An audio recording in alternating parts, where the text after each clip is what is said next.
पाकिस्तान को हराया, रायपुर में जश्न। जासम चौक पर उमड़ी भीड़, फैंस ने पाकिस्तान को जमकर कोसा, गालियां भी दी। बिलासपुर में स्कूटी सवार युवतियों की गुंडागर्दी का वीडियो वायरल, युवकों को रोककर पैसे मांगे, विरोध करने पर मारपीट की और आंखों में मिर्ची पाउडर फेंका। बलरामपुर में गर्लफ्रेंड से मिलने पहुंचे बॉयफ्रेंड को सरपंच परिवार ने बेरहमी से पीटा, हाथ पैर बांधे, कपड़े उतारे और लाठी डंडों से हमला किया। बचाने आए प्रेमिका पर भी हमला। रायगढ़ में अग्निवीर अभ्यर्थियों के लिए physical training test, police line में 5 अक्टूबर से प्रशिक्षण शुरू, पुलिस विभाग के ट्रेनर्स देंगे इम्पोर्टेंट टिप्स। कोरबा में 5 लेयर मॉडल से खेती, कम जमीन में अधिक कमाई, 1 एकड़ में फल फूल सब्जी और मूंगफली की खेती के साथ खाद के लिए मुर्गी और बकरी पालन भी।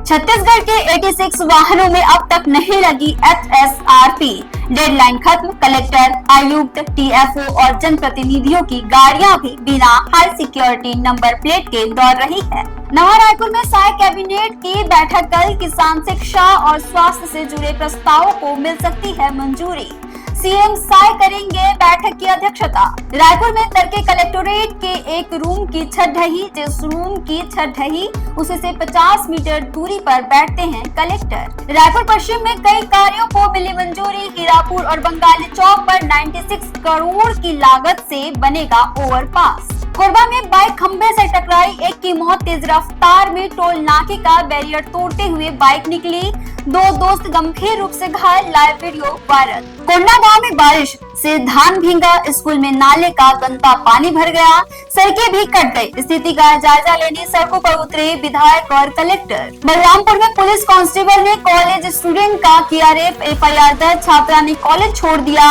IG के निर्देश पर मामला दर्ज। बिलासपुर में गुपचुप पे बिराजी माता, 16 सिंगार वाला पंडाल तैयार, 5 लाख गुपचुप, चौकी, बेलन, झारा कढ़ाई से सजा पंडाल। रांची के मेडिकल हॉस्पिटल थीम बना आकर्षक। सूरजपुर में नशे में पति बना हैवान, पत्नी को मौत की घाट उतारने के बाद वहीं सो गया, फिर जब नींद खुली तो उड़े होश। गरियाबंद में बाढ़ से 40 लाख रुपए का मक्का बर्बाद, देवभोग और अमली पदर में 100 एकड़ फसल चौपट, किसानों ने मुआवजे की मांग। छत्तीसगढ़ से जुड़े टॉप अपडेट्स के लिए आप देखते रहें वयम छत्तीसगढ़।